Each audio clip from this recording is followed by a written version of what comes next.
Catecismo de la Iglesia Católica.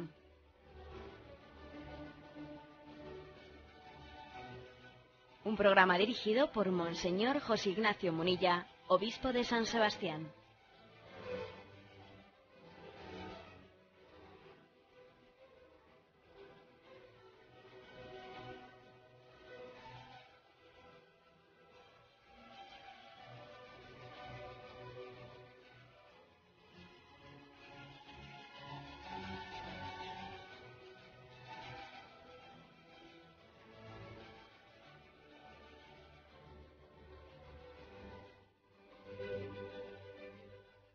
Un cordial saludo a todos los oyentes de Radio María. Un día más, con la gracia del Señor, proseguimos el comentario del Catecismo de nuestra Madre, la Iglesia. Poniéndolos en contexto, estamos en la explicación, en la parte del Catecismo referente a los sacramentos. Es la segunda parte del Catecismo. La primera se refiere más al credo, la segunda se refiere a la liturgia, a los sacramentos, la tercera parte se referirá a los mandamientos, al tema de la moral, la cuarta parte se refiere a la explicación del Padre Nuestro. Bien, pues en esta segunda parte en la que estamos, hemos explicado ya los sacramentos de la iniciación cristiana y estamos ahora explicando el sacramento de la confesión, sacramento de la penitencia o de la reconciliación, como queramos llamarlo. Y estamos en el punto 1457, que estamos dedicando ya 2 programas, con este es el tercero, al tema de la confesión de los pecados. La confesión de los pecados. Una de las partes esenciales, integrantes del sacramento de la confesión. Recordáis que se nos explicaba que el sacramento de la confesión tiene como 5 partes que lo configuran: examen de conciencia, dolor de los pecados, propósito de enmienda, confesar los pecados al sacerdote y cumplir la penitencia. Bueno, estamos centrados ahora, durante estos programas, en confesar los pecados al sacerdote. Y dice el punto 1457. Según el mandamiento de la Iglesia, todo fiel llegado a la edad del uso de razón debe confesar al menos una vez al año los pecados graves de que tiene conciencia. Aquí el Catecismo ha cogido literalmente el punto 989 del Código de Derecho Canónico. Quien tenga conciencia de hallarse en pecado grave, que no celebre la misa ni comulgue el cuerpo del Señor, sin acudir antes a la confesión sacramental, a no ser que concurra un motivo grave y no haya posibilidad de confesarse. Y en este caso tenga presente que está obligado a hacer un acto de contrición perfecta, que incluye el propósito de confesarse cuanto antes. Los niños deben acceder al sacramento de la penitencia antes de recibir por primera vez la Sagrada Comunión. Bueno, vamos por partes, que aquí hay unas cuantas afirmaciones. La primera, lo de confesarse de los pecados graves al menos una vez al año. En peligro de muerte o si has de comulgar, ¿no? O sea, es decir, la Iglesia, nuestra Madre Iglesia, nos pide, nos manda, pues reservar por lo menos un mínimo de una confesión anual y una comunión anual, ¿no? Bueno, me parece que es importante que entendamos que la Iglesia Madre también, cuando ha puesto una norma como esta, la de ese mínimo de una confesión anual de los pecados graves o de una comunión anual, está pensando ciertamente pues con una cierta conciencia de psicología de masas, ¿eh? En el sentido de que uno dice, bueno, hay situaciones tan variopintas a lo largo de toda la Iglesia universal. Hay también circunstancias en las que puede haber culturas pues muy desarrolladas, culturas muy mínimas, situaciones en las que hay abundancia de sacerdotes, otras situaciones en las que hay una carencia muy grande de sacerdotes. Entonces, bueno, hay, como os podéis imaginar, cuando la Iglesia legisla, tiene que tener en cuenta una situación muy variopinta ante sus ojos. Y entonces también, ante una situación tan variopinta, tan variada, etcétera, y ante una psicología de masas también, ¿no? Diciendo qué pautas damos también ante la gran masa de los creyentes, ¿no? De los bautizados, pone una norma de mínimos.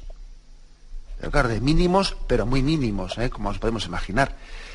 Y en esa moral de mínimos dice comulgar al menos una vez por Pascua, ¿no? y confesarse al menos una vez al año de los pecados graves. Como os podéis imaginar, es una condición muy de mínimos, pero que también la experiencia de nuestra Madre Iglesia pues le lleva a decir, bien, aunque sea una norma muy de mínimos, pongámosla porque la norma, ese tipo es una llamada de atención, puede ser una palabra profética, pues para los espíritus dormidos. Y el Señor, el Espíritu Santo puede servirse de la existencia de esa norma para que pues algunos cristianos, algunos bautizados, que sí, que son creyentes, pero que se han venido adormilando o que se han venido acomodando, igual también hay cierta escasez de sacerdotes en su entorno, o sea, puede haber muchas circunstancias, ¿no?, en las que ellos sean más o menos culpables, pero en el fondo la existencia de la norma puede ser ocasión de gracia para muchas almas, de manera que igual si no existiese esa norma mínima, pues igual resulta que carecerían de un revulsivo para dar un paso concreto en una hora de gracia, pues allá por Pascua de Resurrección o cuando fuere. Con lo cual, digamos que aunque la norma sea muy de mínimos, no la ridiculicemos, porque es que la experiencia nos demuestra que también nosotros a veces necesitamos de la norma, que también la norma es pedagógica para mover las voluntades. Ya sabemos, como se dice popularmente, que el borrico tiene dos maneras de moverse, ¿no? La mula se puede mover, bien sea porque le pones una zanahoria delante suyo y claro, y así le haces moverse, o porque por detrás le das con un palo. Y son dos maneras distintas de mover la mula. Ya sabemos que el ideal es el de la zanahoria. El ideal es la motivación y que alguien pues mueva su vida en función de esos bienes, de esa estima de los bienes espirituales que tiene, ¿no? El ideal es que la mula se mueva por la zanahoria que tiene delante, no por el palo que viene por detrás. Eso es verdad. Pero una cosa no quita la otra, ¿sabes? Una cosa no quita la otra. Y puede ocurrir que en algún momento el paladar de la mula esté un poco adormecido y no sienta ese gusto hacia la zanahoria, porque esté con una especie de mal de paladar. Y en ese momento, pues igual resulta que el palo de atrás le salva de una situación que puede perecer de hambre. Le puede hacer perecer. O sea, quiere decir, y permitidme que haya puesto un ejemplo así, tan burro, entre comillas, y nunca mejor dicho, ¿no? lo del burro. Pero bueno, que creo que el ejemplo sirve, porque también cuando la Iglesia pone una norma de mínimos, también lo hace en virtud de que su experiencia de madre de tantos siglos sabe que pueden existir personas pues, a las que la existencia de esa norma de confesarse al menos una vez al año de los pecados graves o de comulgar al menos una vez al año por Pascua de Resurrección les mueva a dar un paso de romper con su mediocridad. Bueno, por lo tanto, esa es una norma que está recogida en el punto 989 del Código de Derecho Canónico y que literalmente aquí recoge y nos traslada este punto del Catecismo. Quien tenga conciencia, luego añade, ¿no?, quien tenga conciencia de hallarse en pecado grave, que no celebre la misa ni comulgue el cuerpo del Señor sin acudir antes a la confesión sacramental. Es decir, aquí se nos está diciendo algo que es también importantísimo, la importancia de comulgar en gracia de Dios. Quien tenga conciencia de pecado grave, de pecado mortal, no debe de comulgar. Ante Dios tendrá mucho más valor su gesto de humildad, de participar en la Eucaristía y no comulgar, porque está haciendo un acto de humildad. Yo creo que su participación en la Santa Misa, algunos dicen, es que si no comulgas no tiene sentido ir a misa. Mentira. Si no comulgas, tiene también un sentido asistir a la Santa Misa, aunque no sea un sentido pleno, pero tiene sentido. Acordaros, ¿no?, aquel publicano y aquel fariseo que estaban en el templo, y el publicano estaba en la parte de atrás. Y a diferencia del fariseo que estaba en la parte de adelante, decía, te doy gracias, Señor, porque soy justo, porque yo pues no peco y no soy como el de ese de ahí atrás, sino que yo soy un hombre justo y tal. El publicano dice, no se atrevía a levantar los ojos a Dios. Y decía, perdóname porque soy un pecador. Y dice el Evangelio, es más, de aquel hombre salió de allí justificado. Ojo, es decir, que el que alguien asista a la Santa Misa y no comulgue en ella porque tiene conciencia de pecado grave, eso no cabe decir pues, que eso no tiene sentido, que para eso más vale no ir a misa. No, señor. Eso hecho con humildad y hecho con una conciencia de que hay algo que tengo pendiente con el Señor y que debo de reconciliarme y no soy digno de acercarme a la Sagrada Comunión. Y eso es una predisposición muy importante para la reconciliación. Eso le dispone hacia el encuentro con el Señor. Ese acto de humildad hecho con la esperanza de llegar a la reconciliación, ese acto de humildad le está comenzando a justificar. Acordaros, dice aquí, aquel publicano salió justificado del templo. Ese acto de reconocimiento humilde es agradable a los ojos de Dios. Y a los ojos de Dios puede ser más agradable, esa no comunión que una comunión a la ligera. Yo ya sé que siempre hacer una afirmación así en genérico pues es un poco atrevido y siempre uno tiene que hablar con un poquito de prudencia cuando habla en un medio de comunicación, ¿no? Pero me da a mí la impresión de que hablando genéricamente, claro, no, hablando globalmente, especialmente, pues igual me refiero pues a las misas dominicales pues muy concurridas, no digamos nada a los funerales, y en otras muchas situaciones, ¿no? A mí me da la impresión que puede haber personas que no comulguen, que su no comunión sea mucho más devota que otras comuniones que se hacen allí. Vamos, es que eso yo me atrevería a afirmarlo sin juzgar a nadie en concreto, pero hablando así en genérico, globalmente hablando, desde lo que uno percibe de la sensibilidad un poco de las masas, ¿no? Es que estoy convencido. En un funeral, por ejemplo, ¿no? Pues seguro que habrá personas que no se acercan a comulgar, cuya no comunión es mucho más devota que otras muchas personas que se acercan a comulgar sin sensibilidad ninguna. ¿Os acordáis de ese pasaje del Evangelio, de esa parábola en la que un señor invitó a un banquete, ¿no? Invita a un banquete de bodas y unos se excusan, otros que han comprado un helado y tienen que probarlo, otro que tiene una yunta de bueyes, otro que tal, otro que cual, y viendo que los principales a los que él había invitado rechazan el banquete, finalmente pues dice, así, pues vete a la esquina de los caminos y allí a todos los que encuentres, transeúntes, pobres, los que afuere, ¿no? Pues los invitas a todos. Y se llenó el banquete de estos invitados. Pero fíjate tú bien, allí nos cuenta el Evangelio de cómo allí apareció uno que no estaba, de estos mendigos que habían allí, de estos transeúntes, ¿no? Que habían invitado así a la buena, o sea, digamos, sin hacer selección de personas selectas, sino las que en el camino se encontraban. Uno de ellos resulta que entró sin estar vestido con traje de bodas, ¿no? Sin estar vestido de gala. Y le dijeron, oye, amigo, ¿cómo has venido tú aquí sin el vestido de gala, ¿no? Sin el traje de fiesta? Y le echaron y le expulsaron, y aquel que había sido quien había convocado ese banquete mandó expulsarlo a las tinieblas. Allí será el llanto y el rechinar de dientes, ¿no? Y uno cuando lee esa parábola, claro, si no la interpreta en su contexto, dice, pero hombre, y si a la gente esa que pudieron invitar a esos mendigos que invitaron a la vera del camino, se supone que todos ellos estarían mal vestidos, ¿no? Pero evidentemente ese pasaje del Evangelio se refiere no al vestido material, sino al vestido de la gracia. Y ahí se nos está diciendo, mira, comulgar, la Santa Comunión es un regalo gratuito, no es una especie de premio de aquellos que se sienten seguros de sí mismos, ¿no? Aquellos que, como aquel fariseo que estaba en primera fila, ¿no? No, la comunión no es una especie de premio para los que se creen justos y los que se creen santos.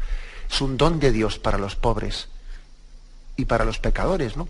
Pero sí que se nos pide vestir el traje de gracia, es decir, tener un profundo arrepentimiento y una reconciliación de nuestros pecados antes de recibirlo. No se le da, o sea, no está la comunión pensada para los que se creen justos, sino para los que se saben pecadores. Ahora bien, sí que a esos pecadores se les pide la perfecta contrición, la confesión de sus pecados, para poder recibir algo que supera todos nuestros méritos. Por lo tanto, aquel pobre, aquel que había sido invitado, no de una manera gratuita, pero que no había vestido el traje de gracia, es decir, el que no se había reconciliado para ser invitado a ese banquete de bodas, es rechazado. La conclusión es bastante clara, es decir, la Iglesia nos pide que nos acerquemos a comulgar en gracia de Dios, que entendamos que la comunión no es el alimento de los justos, de los que se creen justos. No, la comunión es el alimento de los que necesitan el maná del desierto porque son débiles y si no comen el maná se mueren en el desierto y no pueden atravesarlo. La comunión no es el premio de los fuertes, sino que es el alimento de los débiles y los pecadores. Pero tenemos que tomarlo con conciencia de que es un don que nos supera y por lo tanto recibirlo en gracia de Dios, habiendo pedido perdón por nuestros pecados y bien reconciliados con nuestro Padre Dios. Ese es el motivo de comulgar en gracia de Dios. Y mientras que lleguemos a eso, pues yo creo que uno, pues por ejemplo, puede tener situaciones en las que dice, pues es que qué vergüenza me da, pues por ejemplo, no comulgar este domingo delante de mis hijos. Imaginaros eso, ¿no? Qué vergüenza me da no comulgar este domingo delante de mis hijos, o tal, o cual.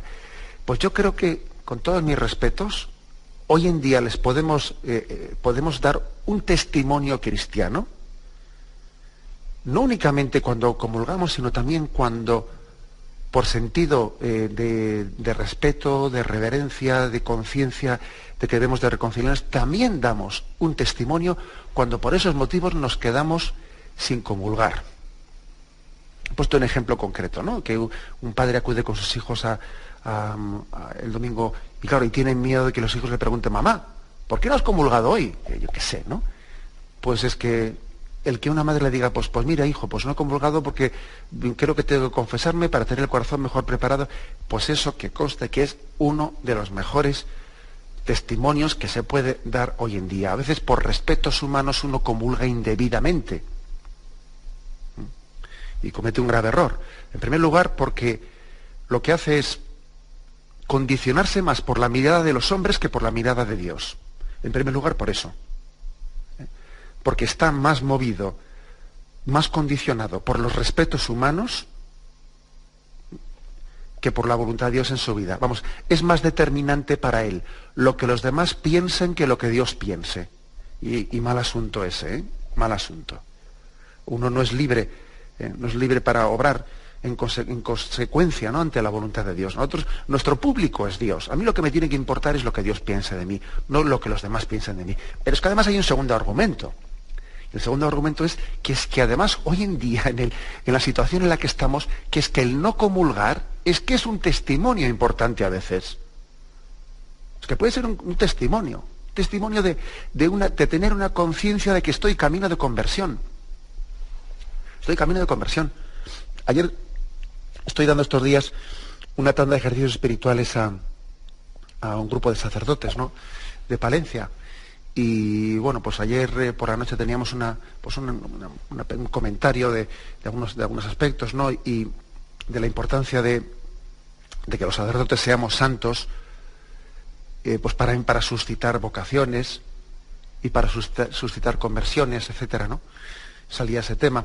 Y me acuerdo que yo les comentaba que yo creo que lo que al pueblo de Dios le puede alejar, o sea, no es el hecho de que él vea que en un sacerdote hay también defectos y que el sacerdote tiene también pecados. Eso no es quizás lo que obstaculiza, ¿no?, la conversión del seglar. Que lo que puede obstaculizar la conversión del seglar es ver que ese sacerdote que es pecador como él no está en camino de conversión. O sea, él también, que él se ponga en una situación en la que, como si él ya no necesitase ponerse de rodillas y confesarse, como si él no necesitase ponerse de rodillas delante del sagrario y ser como un niño, como si él no tuviese que pedir también humildemente perdón. Es decir, que es que mostrarse también como pecador, reconocerse como tal, bien sea el sacerdote ante sus fieles, o bien sea el padre ante sus hijos, o bien sea quien fuere, ¿no? O sea, o alguien, un catequista ante las personas que le educa. Eso no es un antitestimonio, es que puede ser un testimonio importantísimo de que todos estamos en camino de conversión, de que todos necesitamos la gracia del perdón de Cristo, de que todos somos mendigos de la gracia, de que aquí no hay nadie que esté por encima del bien y del mal. Un gesto pues que muchos sacerdotes suelen hacer, ¿no? En las parroquias, cuando igual hay un acto penitencial y entonces vienen un grupo de sacerdotes para confesar a todos los fieles que están ahí presentes, ¿no? Con frecuencia suelen hacer los sacerdotes primero confesarse entre ellos, primero un sacerdote en público delante de los ojos de sus fieles, confesarse con otro sacerdote antes de empezar a confesar a los fieles, para que los propios fieles vean gráficamente, ¿no?, que aquí todos necesitamos del perdón, que todos estamos necesitados de la conversión. El instrumento del perdón, que es el sacerdote, también está en camino de conversión. Y eso creo que es el mayor testimonio.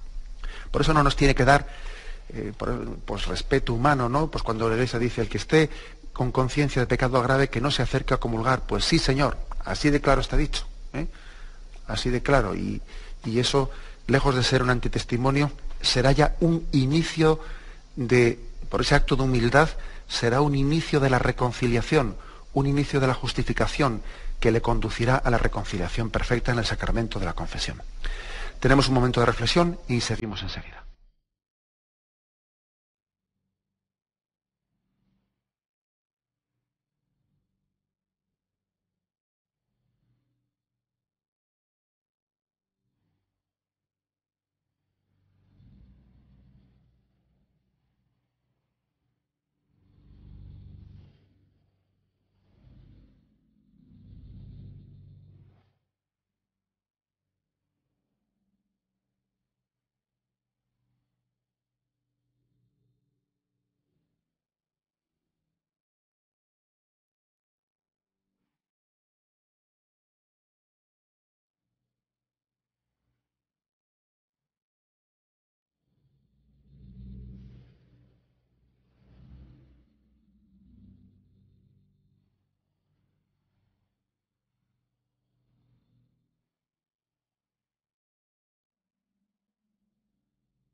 Concluyo la lectura de este punto que habíamos dejado a mitad de su explicación, este punto referido a la confesión de los pecados personales. Quien tenga conciencia de hallarse en pecado grave, que no celebre la misa ni comulgue el cuerpo del Señor sin antes acudir a la confesión sacramental, a no ser que concurra un motivo grave y no haya posibilidad de confesarse. Y en este caso tenga presente que está obligado a hacer un acto de contrición perfecta, que incluye el propósito de confesarse cuanto antes. Por aquí, digamos, dice, recuerdo que hubo un oyente, creo que fue hace 2 días, que hizo una pregunta a este respecto, ¿no? ¿Podría ocurrir que existiese pues una circunstancia grave en la que alguien tenga cierta necesidad de comulgar en una Eucaristía, no tiene posibilidad de confesarse antes de ella porque no tiene un sacerdote a su disposición, etcétera? Y entonces podría ocurrir que en ese caso, pues estuviese justificado el que haga un acto de contrición perfecta, pidiendo perdón por sus pecados, comulgue y luego, en cuanto que pueda, pues se confiese personalmente de sus pecados. Y alguno estará preguntando, bueno, ¿y qué tipo de circunstancia podría ser esa, ¿no?, que justifique eso? Hombre, pues algún caso puede haber. Por ejemplo, puede haber el caso de un sacerdote. De un sacerdote que él tenga un poco por su obligación pastoral que celebrar una misa que no esté en gracia de Dios, que haya pecado gravemente, que él tenga disposición de reconciliación, pero que no tenga la posibilidad de confesarse antes de celebrar la Santa Misa, y entonces él, viéndose en esa situación, pues haga un acto de contrición lo más perfecto que pueda, pidiendo perdón a Dios nuestro Señor, celebre la Santa Misa, en la que evidentemente tiene que comulgar, y después, en cuanto que pueda, se confiese, ¿no? También recuerdo el ejemplo a esa mujer que hizo esa pregunta en este programa, pues puse también otro ejemplo, pues igual que imaginémonos pues una persona que quiere, o sea, que llega el día de su boda. Llega el día de su boda y quiere confesarse, ¿no? Pues para poder comulgar. Y resulta pues que entre líos, historias y no pillar sacerdote pues igual ha dejado para demasiado tarde la confesión, debería de haberlo hecho un par de días antes, pero llegado el momento el sacerdote no está, y llega el momento de la boda sin tiempo previo. Bueno, pues podría ser justificado que hiciese un acto de contrición lo más perfecto posible, que celebre su boda y que después de ella se confiese. Ahora bien, fijaros una cosa, dicho esto, digo yo, esa confesión, en este caso que he puesto, por ejemplo, de alguien que se va a casar y que, bueno, pues hace un acto de contrición, se casa comulgando y luego después se confiesa porque antes no ha podido. Fijaros, es que eso también tenemos que entender que eso tendría sentido, incluso el comulgar, o sea, el confesarse incluso antes y para poderse casar, etcétera, tendría sentido no en virtud únicamente de que me voy a casar, entonces como me voy a casar y tengo que comulgar, pues me confieso, ¿no? Sí, pero un momento, o sea, la confesión no puede tener únicamente la justificación de que como me voy a casar, me confieso para ese momento y luego no tengo ningún tipo de propósito de enmienda de seguir pecando en mi vida. Pero hombre, vamos a ver, eso es una confesión también sacrílega, ¿eh? O sea, entendamos bien que no se trata también de recurrir a la confesión como un mero acto puntual para poder vivir el cumplimiento de un día concreto, de un día de la boda, ¿eh? Sino que la confesión supone un arrepentimiento y un propósito de enmienda. Si, por ejemplo, yo me estoy confesando de haber abandonado la Eucaristía, pues se supone que tengo propósito de enmienda de empezar a acudir a la Santa Misa los domingos. Lo que no tiene sentido es que yo me confiese, por ejemplo, ¿no? Me confiese de haber abandonado la Eucaristía y me confieso para poder comulgar el día de la boda y luego después de ella sigo sin asistir a la Eucaristía dominical. Oiga, usted ha hecho una confesión mal hecha, porque no tenía el mínimo propósito de enmienda, ni arrepentimiento, claro. ¿Me explico? O sea, que ojo que para que una confesión esté bien hecha, no vale con mentar los pecados, es que hay que tener arrepentimiento y propósito de enmienda. De lo contrario, mire usted, es que más vale que no se confiese indebidamente, incorrectamente.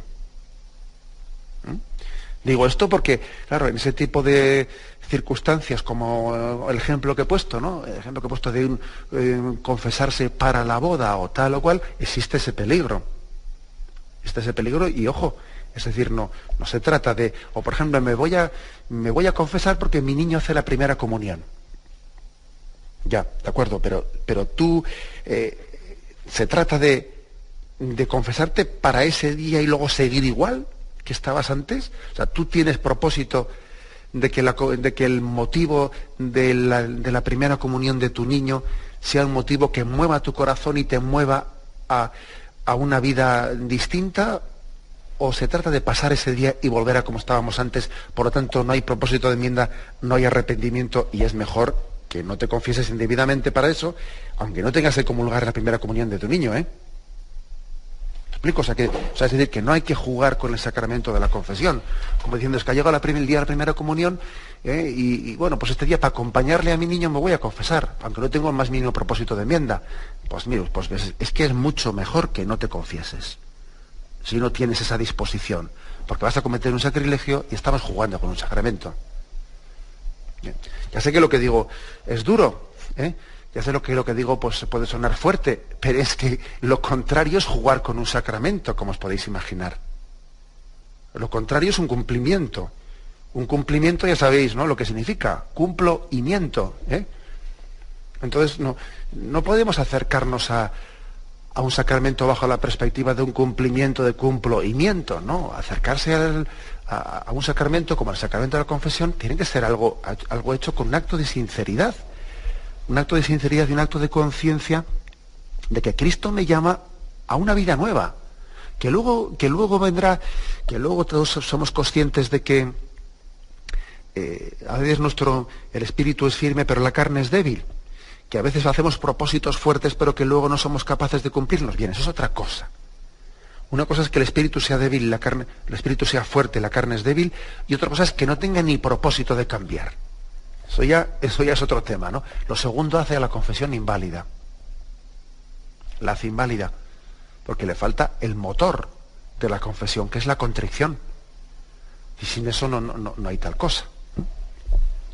Bien, tenemos un momento de reflexión y continuamos enseguida.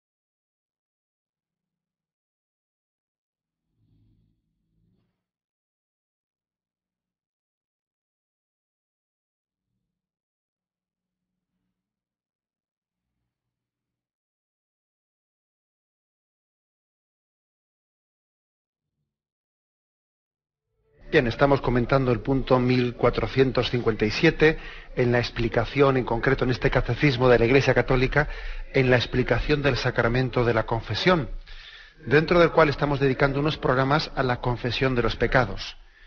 Este es el tercer programa que dedicamos a ello y nos referimos ahora a la parte final de este punto que hoy estamos comentando, el 1457.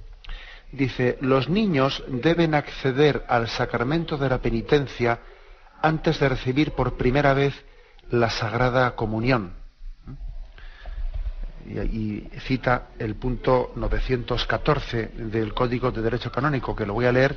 El punto 914 dice así: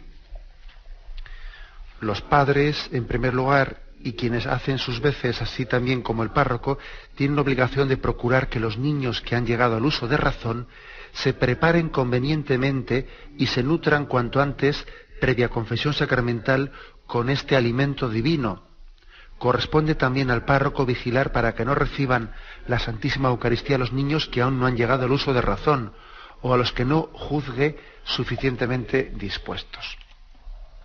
Bueno, pues, ¿por qué aquí en este punto se hace una mención aparte para los niños? Hombre, yo creo que hace una mención aparte, en primer lugar, pues porque podemos entender que la mayoría de los niños llegan a la primera comunión, pues ahí en nuestro entorno, ahí con los 9 añitos, ¿no? O lo que fuese, y que difícilmente esos niños con esa edad y con ese grado de conciencia, etcétera, los niños van a tener pecados graves. Los niños no van a tener pecados mortales. Entre otras cosas, pues porque con el grado de libertad y de conciencia que tienen, si un pecado grave, un pecado mortal, más que serles atribuible o achacable a ellos, a quien iba a ser atribuible, achacable, era a sus padres. O sea, que quiere decir que aunque materialmente hablando un niño de esa edad haya hecho pues una burrada, difícilmente se le va a poder atribuir y achacar la responsabilidad de ese pecado grave a ese niño. O sea que eso es bastante claro de entender, ¿no? Entonces, bueno, si un niño prácticamente a esa edad, ¿no? Pues no tiene pecados graves, pecados mortales, ¿por qué, sin embargo, se le pide que se confiese? Bueno, como vamos a ver, también la Iglesia recomienda la confesión de los pecados veniales, eso lo dice el punto siguiente. Pero es que aquí a los niños no es que se les recomiende, es que se pone por norma y se le pide al párroco y a los padres pues que lo hagan. ¿Por qué? Pues porque evidentemente hay una pedagogía muy importante, ¿no? Que es introducir a los niños, introducirles en esa conciencia de la importancia de que el sacramento de la Eucaristía, pues accedemos a él con conciencia de indignidad. Señor, yo no soy digno de que entres en mi casa.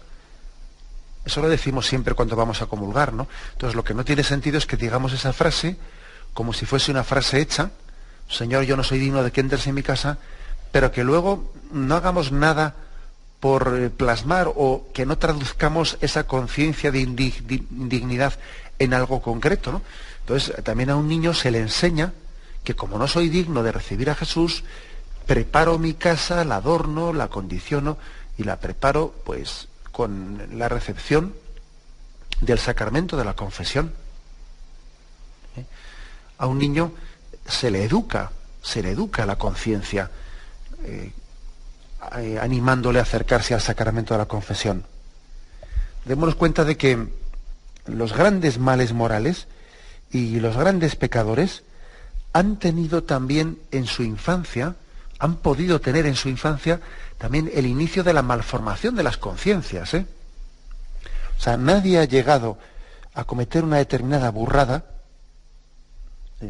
Un terrorista no ha llegado a ese extremo, o un parricida, o alguien que ha llegado a cometer pues un robo de una manera muy escandalosa. Es decir, nadie ha llegado a pecar de una manera tan escandalosa y tan grave, ¿no?, sin que previamente no haya ido violando el santuario interior que es la conciencia poco a poco.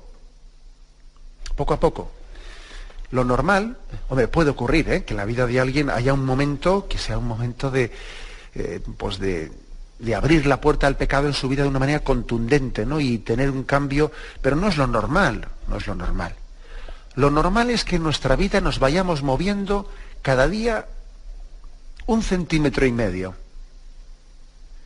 Y cada día 1,5 centímetros, imperceptible, otro 1,5 centímetros, otro 1,5 centímetros. Y poco a poco, uno, al final, para cuando quiera darse cuenta, ha cambiado de camino, ha cambiado de dirección. Ha cambiado de dirección. Es decir, la conciencia se va formando en contraste pues, con todo lo que nos rodea, se va formando poco a poco. De ahí que el sacramento de la confesión, en el que un niño sea introducido al sacramento de la confesión, es muy importante porque es tomar la conciencia, tomar conciencia de que debe de ser educado en los criterios evangélicos poco a poco, que la conciencia se forma desde el principio, valorando las pequeñas cosas. Acordaos lo que dice el Evangelio: el que ha sido fiel en lo poco, también será fiel en lo mucho. Tú, como has sido fiel en lo poco, se te encomienda lo grande. O sea, si no has sido fiel en lo poco, no pretendas que después, cuando lleguen los grandes problemas morales de la vida, vas a ser capaz de hacer frente a las tentaciones, ¿eh? Eso es imposible. O sea, los grandes actos heroicos han sido preparados previamente.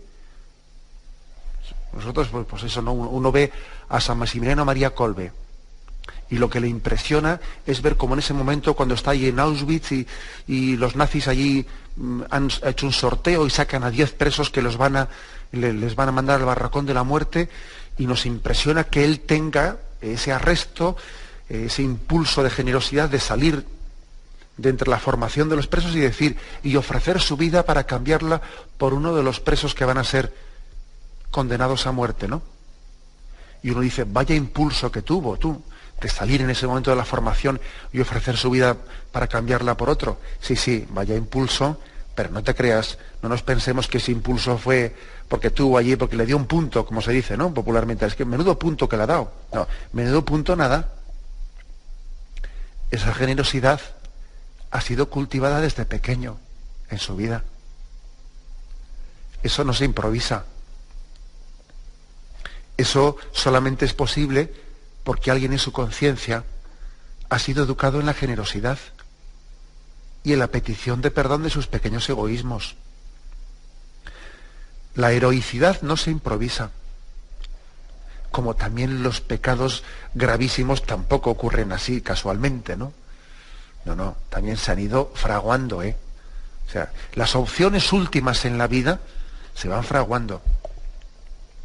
Se suele decir que se muere como se vive, y se vive según también se ha sido educado desde pequeño, ¿eh? Por eso la Iglesia pide que los niños se acerquen al sacramento de la confesión antes de su primera comunión y que eduquemos a los niños en el sacramento de la confesión. Qué importante es, ¿no? Bueno, nos puede parecer un juego, ¿no? Pero daros cuenta de que ahí nos jugamos cosas muy importantes, ¿no? A veces los padres lo ven como un juego, ¿eh? Pues mira el niño con qué ilusión se acerca a confesarse, porque esa es otra.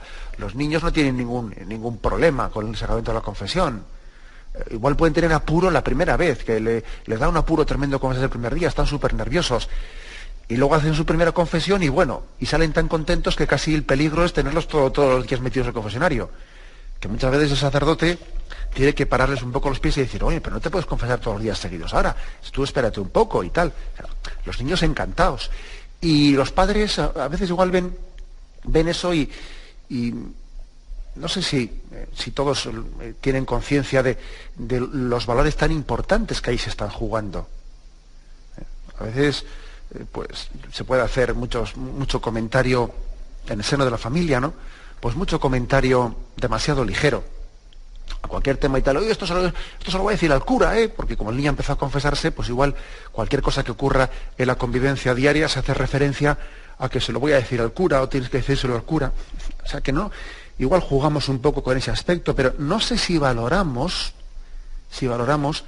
que esa educación del niño de su conciencia desde pequeñito, desde los 9 años de la confesión, es importantísima. Porque, como decía antes, la conciencia se va formando según los parámetros que nos rodean. Y si no estoy continuamente refiriendo a ver si mi vida es conforme a la voluntad de Jesús, lo más posible es que mi conciencia se vaya formando mirando al espejo de los demás. Y lo que hagan los demás mayoritariamente, pues lo acabaremos dando por bueno. Un niño que no se confiese, ¿qué es lo más probable? Pues lo más probable es que tenga una conciencia según la mayoría. ¿A dónde va Vicente? ¿A dónde va la gente? Lo que mayoritariamente hagan los demás, o si lo hace todo el mundo. Si esto hoy en día lo hace todo el mundo. O sea, es decir, en la medida en que yo no me acerco al sacramento de la confesión, pues mi punto de referencia no es Jesucristo, no es el Evangelio, sino que es la moral mayoritaria, lo que básicamente esté bien visto, pues claro, es que es así. O tenemos a Cristo como punto de referencia en nuestra vida, que ese es el recurso al sacramento de la confesión, o de lo contrario, pues nuestro espejo, nuestro referente es el mundo, ¿no? Y lo que este mundo estime por políticamente correcto, por moderno, por asumido, o yo qué sé qué. De ahí que esa inocencia, la inocencia de los niños, es preservada en el sacramento de la confesión. El sacramento de la confesión, aparte de perdonar los pecados que un niño a su nivel haya podido cometer, preserva su inocencia. Una inocencia que muchas veces nos la cargamos, ¿no? Que a los niños no les dejamos ser niños. En este mundo en el que estamos, es que no les dejamos ser niños. Por el tipo de comentarios, de espectáculos, de televisión que le estamos metiendo, ¿no? Como por un embudo, es que se le está matando artificialmente, ¿no? Acordaros lo que dice el Evangelio, hay de los que escandalizaren a un niño, que más les valdría atarse una piedra de molino y ser lanzados. Es que, ojo, que nos cargamos la inocencia de los niños. El sacramento de la confesión sirve para proteger, para custodiar esa inocencia de los niños, para tener un corazón con espíritu puro, con deseo de santidad, con deseo de ser buenos, como dicen ellos. Yo quiero ser bueno. Ese deseo de ser bueno del niño forma parte de su inocencia, una inocencia que los mayores, por cierto, no debiéramos de haber perdido jamás, ¿no? Nosotros también deberíamos de decir, quiero ser bueno, como dice un niño de 9 años, ¿no? cuando va a confesarse. Bien, lo dejamos aquí. Continuaremos, si Dios quiere. Vamos a dar paso ahora a la intervención de los oyentes. Podéis llamar para formular vuestras preguntas. Podéis llamar al teléfono 917-107-700. 917-107-700.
Sí, buenos días. ¿Con quién hablamos? Sí, buenos días. Francisco de Madrid. Buenos días, Francisco. En cuanto a lo último que ha dicho, padre, bueno, primero, muchísimas gracias y enhorabuena por lo clarito que nos dice usted las verdades católicas. Y en cuanto al pecado de escándalo, pues le sobra razón como con todo, en todo. En la televisión, las revistas, revistas, anuncios, etcétera, etcétera, y no digamos internet. Y mi llamada principalmente era en cuanto al pecado de confesarse para salir del paso y seguir en las mismas. Pues, y porque o llevarles a comulgar o a bautizar o a la boda, porque de propósito de enmienda y demás, pues las confesiones y las comuniones pues son lo que son. O sea que quien se acerca a confesarse, para corroborar lo que usted ha dicho, quien se acerca a confesarse con esas malas, o sea, nula preparación, entonces no solo se retira con una confesión mal hecha, sino con un pecado gravísimo de sacrilegio, y no solo será del sacrilegio de la confesión, cometido en la confesión, sino el de la comunión, porque si al domingo siguiente no vuelven a pisar en la iglesia pues yo creo que es más que notorio pues que la confesión es una comedia y la comunión otra. Nada más, gracias, bien, padre. Muchas gracias. Pues eso es cierto, y además es que eso se puede aplicar a más cosas. O sea, por ejemplo, también se puede aplicar al que alguien diga, bueno, pues yo me voy a acercar a casarme por la iglesia, pues sencillamente porque el entorno es mucho más bonito, porque luce mucho más, y porque al fin y al cabo, pues mira, te compras un vestido de boda, y en el juzgado luce muy poco, ¿no? Vamos a ver, pues hombre, yo tampoco quiero exagerar, porque yo no quiero pensar que yo creo que he exagerado un poco pues esta especie de aspecto, pero si hubiese tal disposición en el acercarse a recibir un sacramento, es que sería un sacrilegio, es que sería infinitamente mejor que se casase por el juzgado antes de recurrir a un sacramento sin las debidas disposiciones. Eso creo que hay que decirlo, porque es una forma de sacrilegio, de la cual quizás creo que tenemos que decirla, y no se puede jugar con las cosas sagradas. Adelante, vamos para un siguiente oyente. Sí, buenos días, ¿con quién hablamos? Buenos días, padre Monilla. Buenos días. Muchas gracias por su actuación de todos los días, maravilloso. Soy Gracia de Madrid. Le hablo porque tengo un nieto que va a hacer la primera confesión el día 26 de este mes y está entusiasmado. Llevo un año pensando en esa confesión. Es una maravilla, está muy bien preparado. Y nada más que eso, como estamos hablando de la confesión de los niños, pues para comunicárselos. Muchas gracias. Muy bien. La verdad es que los niños son una auténtica lección y un testimonio para nosotros, ¿no? Cuando uno ve esa ilusión de los niños, entonces también es cuando cae en cuenta de la responsabilidad tan grande que tenemos luego de cargarnos sus conciencias, y de matar su inocencia. La verdad es que los niños son el rostro de Dios a nuestro alrededor, y tenemos que aprender mucho de ellos. O sea, que es que nos dan lecciones, ¿no? Y Jesús nos dijo, si no os hacéis como niños, no entraréis en el reino de los cielos. Ojo, que nos lo dijo Jesús, que nos dijo esa frase tan fuerte. Si no os hacéis como niños, no entraréis en el reino de los cielos. Adelante, damos paso a un siguiente oyente.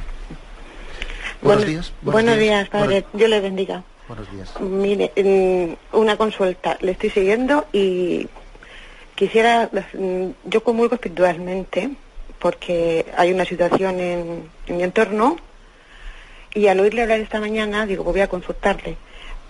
Vamos a ver. Resulta que yo soy viuda. Mi marido es divorciado hace años. Estamos en trámites de nulidad. Tenemos un hijo de 14 años y 2 años estamos en castidad. ¿Se puede comulgar, padre? De acuerdo. No hay uso matrimonial, De acuerdo, le respondo a esa llamada, a esa consulta.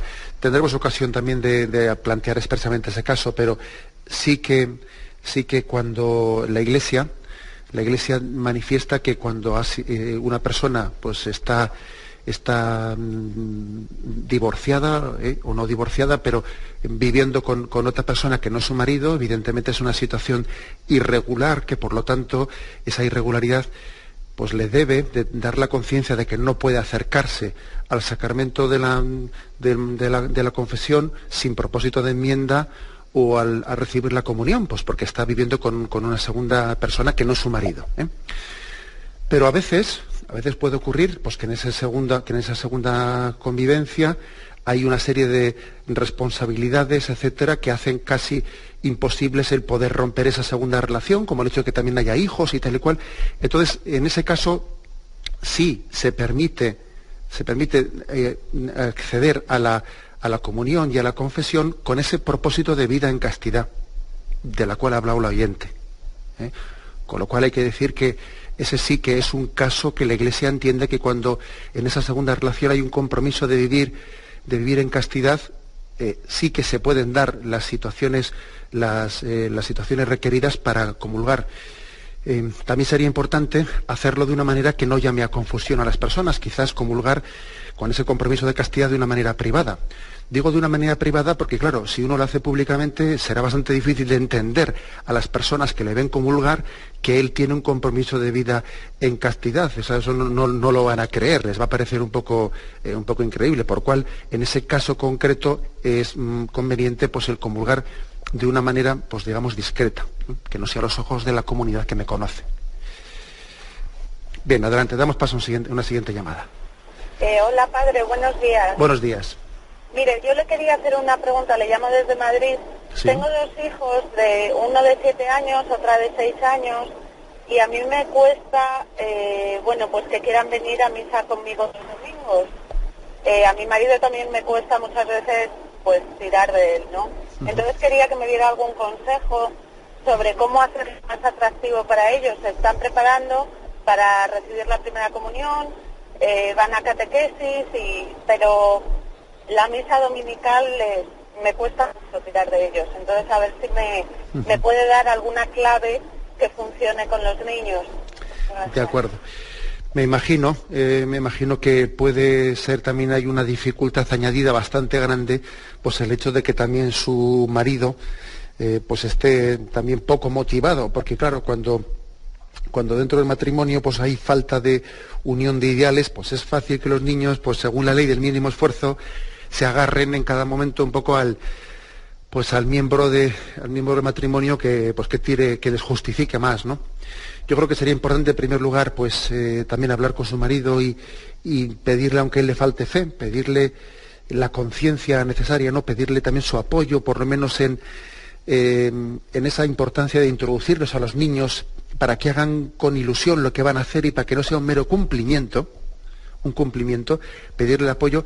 Y luego con respecto a cómo hacerlo con los niños, pues a mí me parece que es mérito de los padres, es mérito el que también la Eucaristía dominical sean capaces de rodearla de un entorno, de una forma que al niño le resulte especialmente agradable. Yo recuerdo de mi infancia, pues como la familia, pues era el momento de la misa dominical, pues era un momento de gozo, pues porque era el día en que podías estar con tus padres y pasear un poco con ellos, y creo que también el entorno en torno a la Santa Misa, pues también debe de ser cuidado, que los niños también deseen la Santa Misa porque saben que en ese momento tienen con su madre una intimidad, salen, dan un paseo, están viendo, pues van al parque, o sea, que sea rodeado de un entorno especial. Y en segundo lugar también que usted pues busque también alguna celebración de la Santa Misa que vea que a los niños pues especialmente les puede ayudar. En algunas parroquias pues se celebra la Eucaristía especialmente dirigida a los niños, celebrada dignamente, ¿no?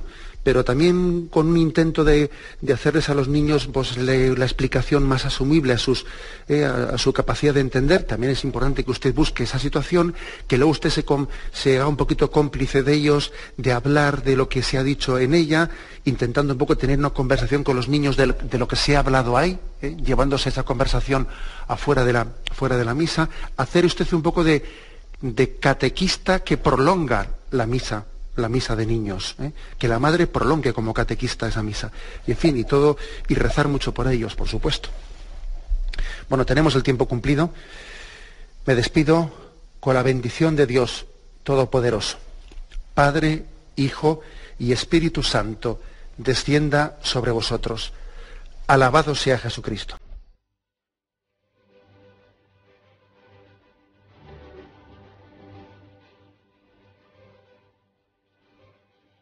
Finaliza el Catecismo de la Iglesia Católica, un programa dirigido por Monseñor José Ignacio Munilla, obispo de San Sebastián.